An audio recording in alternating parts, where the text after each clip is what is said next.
മാസപ്പടി കേസിൽ serious fraud investigation office അന്വേഷണം തുടങ്ങി. ആലുവയിലെ CMRL കോർപ്പറേറ്റ് ഓഫീസിൽ SFIO സംഘം പരിശോധന നടത്തുകയാണ്. ഡാനി ഇപ്പോൾ ചേരുന്നുണ്ട് വാർത്തയുടെ വിശദാംശങ്ങളുമായി. ഡാനി, എപ്പോഴാണ് പരിശോധന ആരംഭിച്ചത്? ഇപ്പോഴും പരിശോധന തുടരുകയാണ്?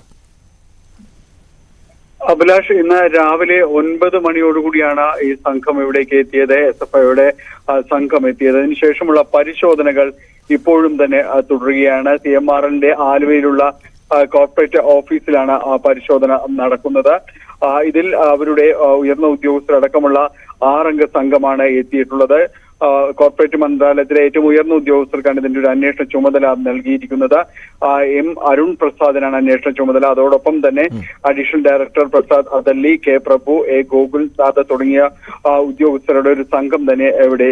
അതായത് ഈ അരുൺ പ്രസാദിന്റെ ചരിത്രമൊക്കെ പരിശോധിച്ചാൽ മുൻ ധനമന്ത്രി P. ചിദംബരത്തെ ഉൾപ്പെടെ നിയമത്തിന് മുന്നിലേക്ക് എത്തിച്ച വ്യക്തിത്വമാണ്. എയർസെൽ മാക്സിസ് ഇടപാടിൽ അരുൺ പ്രസാദിന്റെ നേതൃത്വത്തിലുള്ള റിപ്പോർട്ടായിരുന്നു CBI ED അന്വേഷണത്തിലേക്കൊക്കെ വഴിതെളിച്ചത്. തീർച്ചയായും അതോടൊപ്പം തന്നെ ഈ കാർത്തി ചിദംബരത്തിനെതിരായ എയർസെൽ മാക്സിസ് കേസിനൊപ്പം തന്നെയാണ് സംസ്ഥാനത്തെ പോപ്പുലർ ഫിനാൻസ് ചിട്ടി തട്ടിപ്പ് കേസ്, ഒപ്പം രാജ്യശ്രദ്ധ നേടിയ തന്നെ വാസന ഈ കേസ് അടക്കമുള്ള നിരവധിയായ കോളിളക്കം സൃഷ്ടിച്ച നിരവധിയായ കേസുകൾക്ക് ചുക്കാൻ പിടിച്ച വ്യക്തിയാണ് അരുൺ പ്രസാദ്. അദ്ദേഹത്തിന്റെ നേതൃത്വത്തിലാണ് അന്വേഷണം നടക്കുന്നത്. അദ്ദേഹം നേരിട്ടാണ് ഇവിടേക്ക് എത്തിയിട്ടുള്ളതുമെന്നുമാണ് മനസ്സിലാക്കാനായിട്ട് സാധിക്കുന്നത്. ഇതിൽ ഇന്ന് രാവിലെ തുടങ്ങിയ ഒരു പരിശോധന, അത്തരം കാര്യങ്ങളെല്ലാം തന്നെ ഇപ്പോഴും തുടരുകയാണ്. ഇത് കുറ്റം ചെയ്താൽ, പ്രതികൾ കുറ്റക്കാരെന്ന് തെളിഞ്ഞാൽ അറസ്റ്റ് ചെയ്യാൻ പോലും അധികാരമുള്ള ഒരു ഏജൻസി കൂടിയാണെന്ന് പ്രത്യേകം നോക്കുന്നുണ്ട്.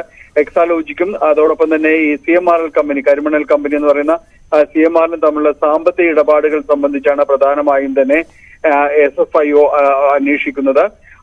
ഇവരുടെ ഒരു അന്വേഷണം ഇന്നത്തെ പരിശോധനകൾ പൂർത്തിയാക്കേണ്ടതുണ്ട്. ഇത് പ്രധാനമായും ഇവിടുത്തെ ഓഫീസുകളിൽ അടക്കമുള്ളവർക്ക് കർശനമായ നിയന്ത്രണങ്ങൾ, ടെലിഫോൺ അടക്കമുള്ള ഉപയോഗിക്കുന്നതിന് ഏർപ്പെടുത്തിയതിനു ശേഷമാണ് പരിശോധനാ സംഘം എത്തിയത്.